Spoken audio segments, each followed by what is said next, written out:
Hey everyone, I'm Hannah for The Real Deal, and I'm here with Trevor Bach, our Los Angeles reporter, who wrote our cover story for this month's magazine. So, Trevor, your cover story talked about a new pool of ultra-rich buyers. Can you tell us a little bit about those folks? Sure. Yeah. So the pool that we're talking about here are really people who have made a ton of money through cryptocurrency. And it's a relatively small pool, in the context of everybody who's invested in crypto. We're not talking about sort of your cousin Billy who made a few grand. It's really the very biggest fish of these people who have made, a lot of money in a pretty short amount of time. Obviously, crypto is something that a lot of us would consider an unusual investment and maybe a very risky one. What do you think makes real estate, one of the more traditional investments, such an attractive prospect for these crypto-rich buyers? Yeah, I would say sort of exactly for that reason that real estate is, has always been, or at least for centuries, been sort of a stable, relatively stable asset class.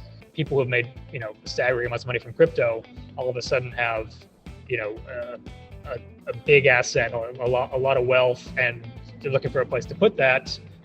Real estate looks pretty attractive, the same way, it did for, the tech people who made money from the dot-com boom, or even farther back, the industrialists in the 19th century, et cetera. So it's sort of the same phenomenon going on. I think the bigger question is going forward, this new crypto crash, what does it do, to this potential pool? And I think, at least right now, I mean, it's not increasing that pool of crypto buyers, right?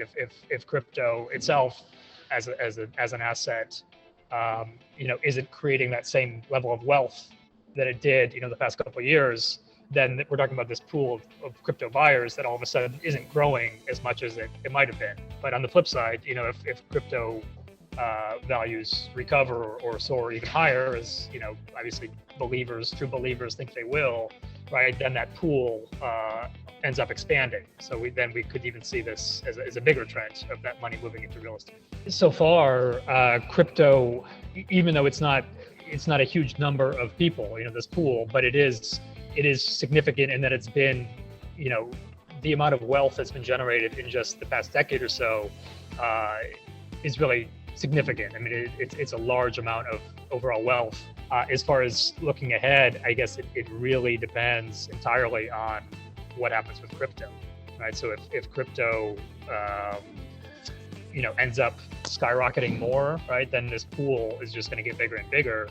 If it doesn't, then we're looking at sort of a few year kind of trend here where, some people, a relatively small number of people got very wealthy quickly, but that's it.